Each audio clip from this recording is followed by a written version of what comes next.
Πρατήριο καυσίμων.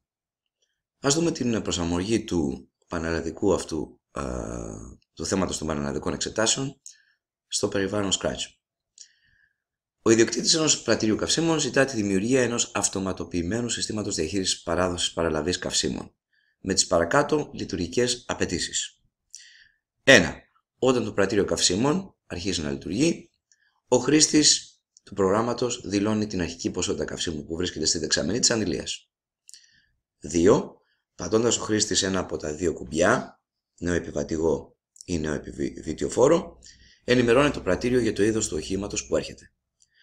Αν το κουμπί είναι νεοεπιβατηγό, αν το αυτοκίνητο, το όχημα είναι επιβατηγό, τότε αυτό εισέρχεται στο διάδρομο εξυπηρέτησης οχημάτων και όταν φτάσει στην αντιλία, την ενημερώνει για την ποσότητα καυσίμου που επιθυμεί να παραλάβει και αν τα καύσιμα που έχει η δεξαμενή της αντιλίας είναι επαρκή, τότε η αντιλία θα παραδώσει στο επιβατηγό τα καύσιμα που ζήτησε ο οδηγός του και θα ενημερώσει με κατάλληλο μήνυμα το χρήστη. Εάν δεν επαρκούν τα καύσιμα της αντιλίας, τότε δεν θα προχωρήσει στον εφοδιασμό του επιβατηγού με καύσιμα και θα ενημερώσει με κατάλληλο μήνυμα κειμένου το χρήστη.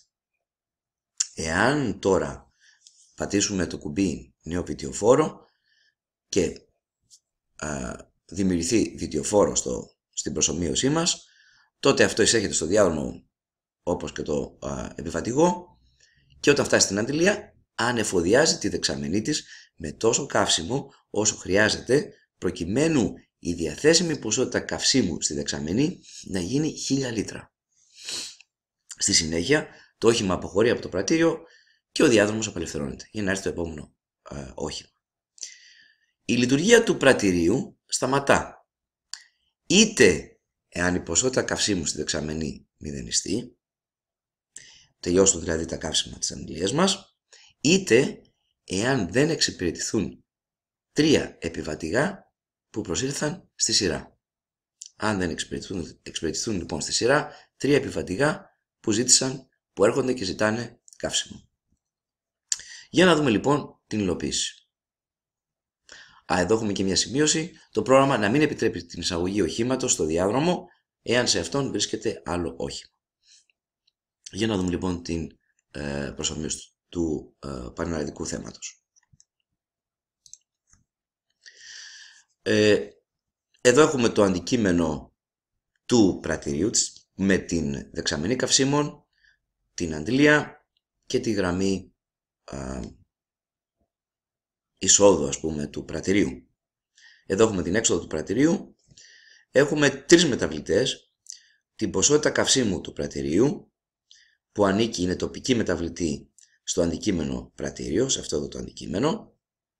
Έχουμε την ποσότητα καυσίμου που ζητείτε από τον οδηγό, είναι γενική καθολική μεταβλητή και έχουμε πάλι την μεταβλητή μη εξυπηρετούμενα αυτοκίνητα, είναι αυτά τα οποία δεν εξυπηρετούνται στη σειρά, που και αυτή ανήκει στο αντικείμενο πρατήριο. Ξεκινάμε λοιπόν, πατάμε το κουμπί, το πράσινο μάλλον σημειάκι και μας ζητάει πρώτα απ' όλα το πρόγραμμά μας να δώσουμε την αρχική ποσότητα καυσίμου της δεξαμενής του πρατηρίου. Η τιμή θα πρέπει να είναι υποχρεωτικά μικρότερη ή ίση των 1000 λίτρων και βεβαίως θα πρέπει να είναι θετική. Λοιπόν, ας δοκιμάσουμε να δώσουμε μία τιμή εσφαλμένη. Θα δώσω λοιπόν 1050. Όχι 10.050, 1050. Enter. Μου λέει το πρόγραμμα δεν έδωσε σωστή τιμή. Δώσε την αρχική ποσότητα καυσίμου του πρατηρίου, η τιμή θα πρέπει να είναι μεταξύ 1000 και 0. Έκανε τον έλεγχο, είδε ότι η ποσότητα είναι μεγαλύτερη που έδωσε ο χρήστης, γιατί η δεξαμενή είναι μεγαλύτερη από 1000 λίτρα και ξαναέβγαλε το μήνυμα δώσε ποσότητα. Θα δώσω αυτή τη φορά αρνητικό νούμερο, -5. Ομοίως βγάζει το ίδιο μήνυμα. Και τέλος θα δώσω μια έγκυρη τιμή. Θα δώσω τώρα την τιμή 800. Πατάω το Enter. Πάρα πολύ ωραία. Η μεταβλητή μου ποσότητα καυσίμου πρατηρίου ενημερώθηκε στα 800 λίτρα και εμφανίστηκαν τα δύο κουμπιά, νέο επιβατικό και νέο βιτιοφόρο. Αυτή εδώ η μεταβλητή που ξέχασα πριν να την αναφέρω θα μας δείχνει, θα κρατάει για το πρόγραμμά μας το είδος του οχήματος που αυτή τη στιγμή εξυπηρετείται. Θα είναι Β για βιτιοφόρο και Ε για επιβατικό, αν θυμάμαι καλά. Ας ξεκινήσουμε λοιπόν με ένα επιβατικό, ή μάλλον να ξεκινήσω με ένα βιτιοφόρο. Κλικ, βιτιοφόρο και όχι Β, όπως είπα, βιτιοφόρο, και φτάνει στη γραμμή το βιτιοφόρο, γεμίζει τη δεξαμενή με 1000 λίτρα, με μάλλον 200 λίτρα, έτσι ώστε η ποσότητα να φτάσει στα 1000 λίτρα.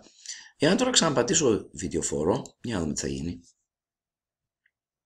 Γεμίζω τη δεξαμενή, ουσιαστικά δεν γεμίζει τίποτα. Εντάξει.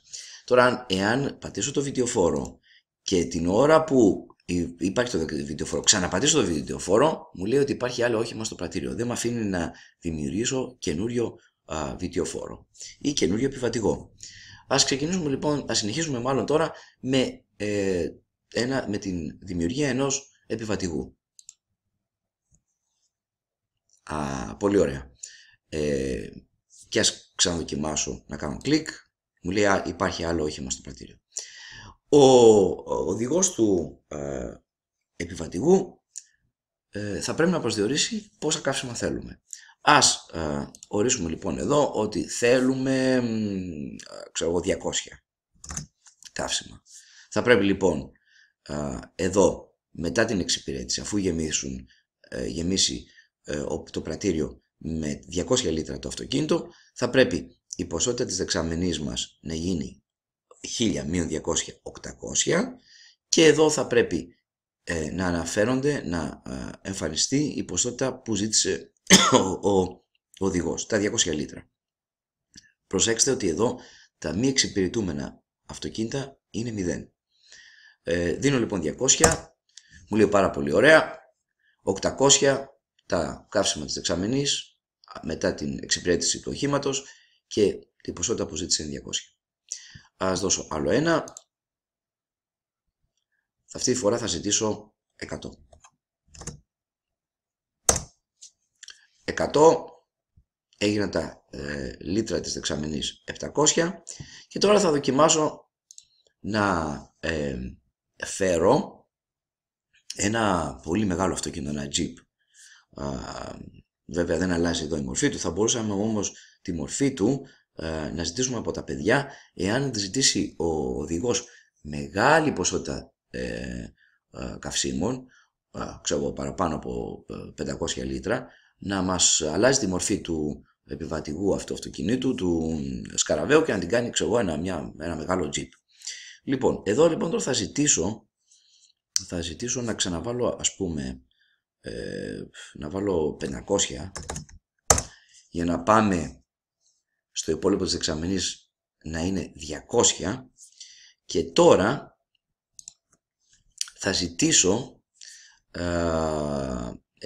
μια ποσότητα που είναι μεγαλύτερη από τα λίτρα της δεξαμενής. Enter. Δεν μπορώ να σε εξυπηρετήσω, μας λέει, φεύγει το αυτοκίνητο και ο αριθμός, τα λίτρα μάλλον της δεξαμενής παραμένουν 200 και ο αριθμός των μη εξυπηρετούμενων οχημάτων γίνεται 1. Επόμενο αυτοκίνητο. Θα ζητήσω τώρα πάλι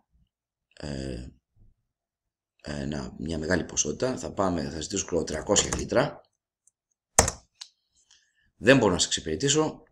Τα οχήματα που δεν εξυπηρετούνται είναι 2. Αυτή τη φορά θα ζητήσω μία μικρή ποσότητα, 100. Οπότε, τι περιμένω?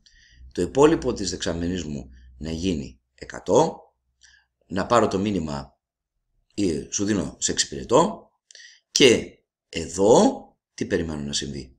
Ο αριθμός των μη εξυπηρετούμενων οχημάτων στη σειρά να μηδενιστεί. 100 το υπόλοιπο, 0 τα μη εξυπηρετούμενα οχήματα, ξεκινάμε από την αρχή. Και η ποσότητα που ζήτησε ο πελάτης μας είναι 100. Και τώρα θέλω να τελειώσω. Θα τελειώσω με τα 3 μη εξυπηρετούμενα οχήματα στη σειρά. Οπότε, το 1, 120, δεν μπορώ να σε εξυπηρετήσω, ένα όχημα. Το δεύτερο, 150, δεν μπορώ να σε εξυπηρετήσω. Και πάμε στο τρίτο όχημα στη σειρά, 101. Δεν μπορώ να σε εξυπηρετήσω, το πρατήριο κλείνει. Γιατί είπαμε ότι και φεύγει το αυτοκίνητο και εξαφανίζονται και τα κουμπιά. Επομένως δεν μπορώ να κάνω κάτι άλλο με το πρόγραμμά μου. Είπαμε ότι μια συνθήκη τερματισμού του προγράμματος είναι να εμφανιστούν 3 οχήματα στη σειρά, μη εξυπηρετούμενα. Και η άλλη συνθήκη που θα την δούμε τώρα, θα βάλω τώρα 200 λίτρα, μάλλον θα βάλω 100 λίτρα στη δεξαμενή μου, είναι να αδειάσει η δεξαμενή μου. Οπότε θα βάλω τώρα 80 λίτρα και το επόμενο αυτοκίνητο θα ζητήσει 20 λίτρα. Οπότε ουσιαστικά με τα 20 λίτρα που θα ζητήσει το αυτοκίνητο η δεξαμενή μου θα αδειάσει. Θα πρέπει πάλι το πρόγραμμα να τελειώσει. Μου λέει πολύ ωραία, πάρτε τα 20 λίτρα, το πρατήριο κλείνει διότι δεν έχουμε πλέον άλλα καύσιμα στη δεξαμενή μου. Τα αντικείμενά μου είναι το πρατήριο, το επιβατηγό, το βιτιοφόρο, το κουμπί που δημιουργεί τα επιβατηγά και το κουμπί που δημιουργεί το βιτιοφόρο. Η επικοινωνία, για άλλη μια φορά, ανάμεσα στα αντικείμενα και ο συντονισμός τους γίνεται με τη βοήθεια μηνυμάτων. Για παράδειγμα εδώ στέλνεται το μήνυμα «Το πρατήριο λειτουργεί» μετά την ολοκλήρωση των αρχικών ενεργειών. Και εδώ λίγο πιο κάτω, για δούμε εδώ, εδώ λίγο πιο κάτω, το μικρινό λίγο εδώ λίγο πιο κάτω, μόλις ελέγξω ότι δεν μπορώ να συνεχίσω τη λειτουργία, είτε γιατί η ποσότητα των καυσίμων είναι 0, είτε γιατί έχω συνολικά 3 μη εξυπηρετούμενα στη σειρά οχήματα, τότε αφού βγάλω το μήνυμα το πρατήριο κλείνει, ειδοποιώ τα υπόλοιπα αντικείμενα του προγράμματός μου ότι τελειώνει το πρόγραμμα με την αποστολή αυτού εδώ του μηνύματος. Το πρατήριο διακόπτει τη λειτουργία του, το οποίο για παράδειγμα λαμβάνει το κουμπί νέο επιβατηγό και εξαφανίζεται. Όπως λαμβάνει επίσης το κουμπί νέο βιτιοφόρο και το επίσης εξαφανίζεται.